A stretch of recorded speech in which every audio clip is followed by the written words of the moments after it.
My pecking order for the Big Ten would go like this. Notre Dame is the prize, without question. I would argue that with anyone. If you have a point to argue on that matter, please call me. But Notre Dame is the prize. I believe Florida State is the best commodity after that. I believe Florida State's number 2.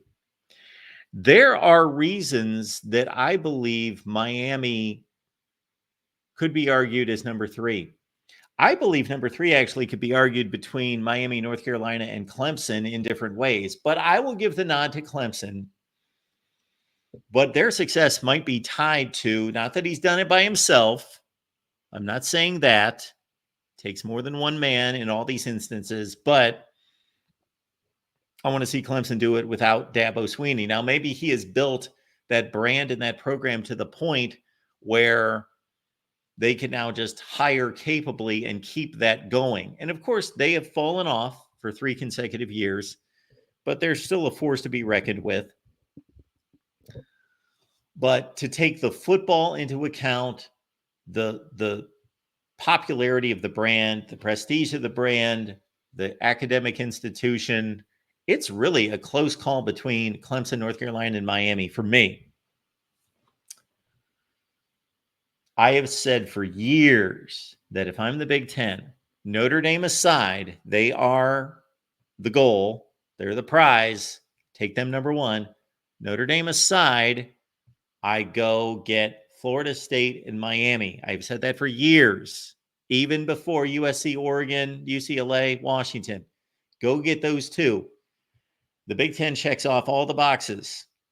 They have the media might, they have the money, they have the resources, they have the academic institutions, they have the brands, they have the libraries, they've got the major TV markets, they've got the iconic brands, they've got everything except they don't have enough football players.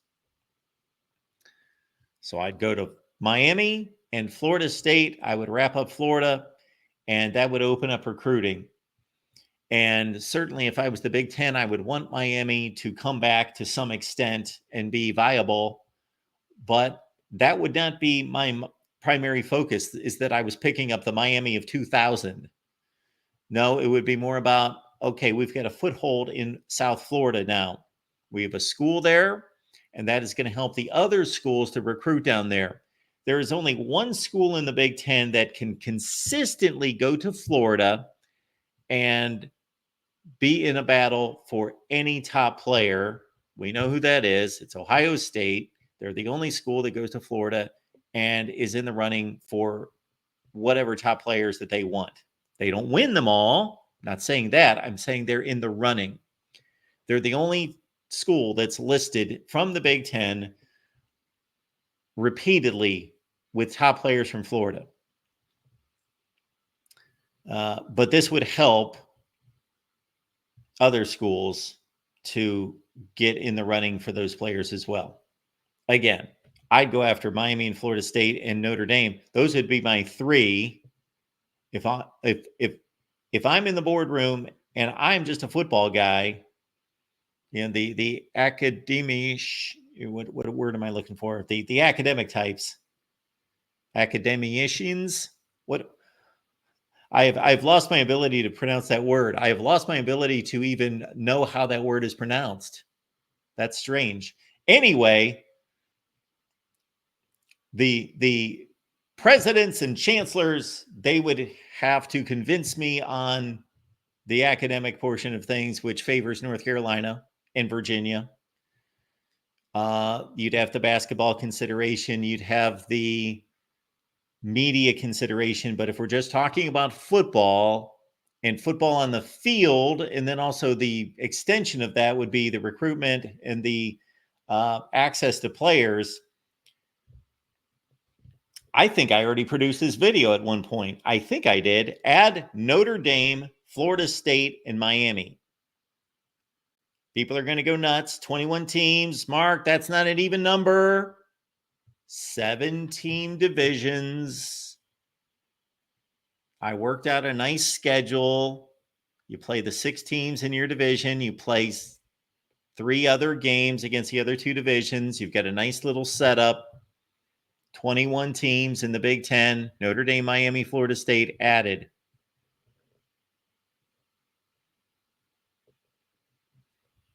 I could be persuaded to go another direction, but that's my thought. And that's with football and football potential in mind. And of course, the media comes with that. The academia. Well, that was not actually the word I was trying to spit out, but that is the word I should have opted for, Joe. Thank you for your help there. And academia. I was not going for that word. I'm running to the dictionary here after we get off because I'm quite embarrassed by that display. But it's on to the USC show. Scope 790. Mark, if the Big Ten takes North Carolina, do you see the SEC grabbing NC State to get a footprint in North Carolina? Well, North Carolina's a very interesting state and a prized state. North Carolina, I've not spent much time in North Carolina. But one of my best friends lives in North Carolina. He loves it. I have other friends who have either lived there or currently live there, and they love it. It's booming. They have money. It's a destination spot for families. There's no major market, but there's 5 like top 40 markets. And the population, it's booming. Charlotte, Winston-Salem, Raleigh, just booming. And yes, the SEC wants to get in North Carolina. But if they lose UNC, they would want UNC so much more than North Carolina State. I wonder if UNC was off the board, if they would go NC State and want another school to pair with them.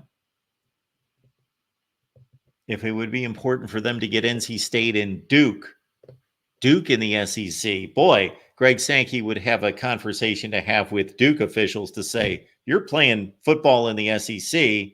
We don't need another Vandy. This is what you're going to have to do. You're going to have to do this. You got to present a stadium renovation, A, B, C, D, E, all these things. And maybe Duke's not up to that. It's a small school. And of course, Wake Forest, Duke, those size schools have difficulty. They actually do an exceptional job of competing in football, considering the drawbacks. Look at Wake Forest. They have a stadium of probably 55,000. And they've got a student population of 6,000. Somebody can check me on that. That's a guess. It's something like that. If every student at Wake Forest shows up for a game, they fill up a couple sections in the corner. So Wake Forest does rather well. I'm impressed with these schools that are able to play. Wake Forest would be one of the few that they just impress me. I admire them so much to be able to play at the level that they do, considering the circumstances. It's almost like my admiration for the military academies. That astounds me how they are able to compete. Jason says that Wake Forest Stadium only holds 31,000. Really? Okay. Jason, of course, I believe you, but I'm still going to look it up. Really? 31,000?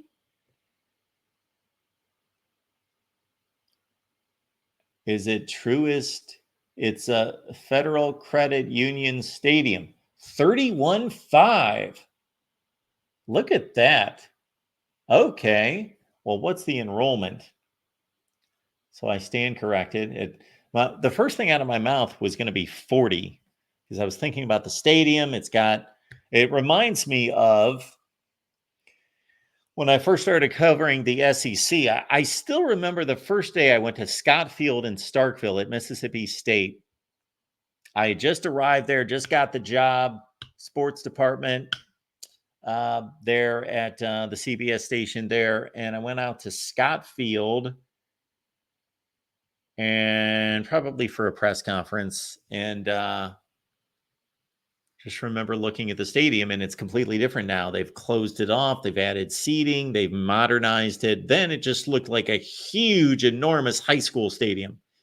And the seating was around 42,000.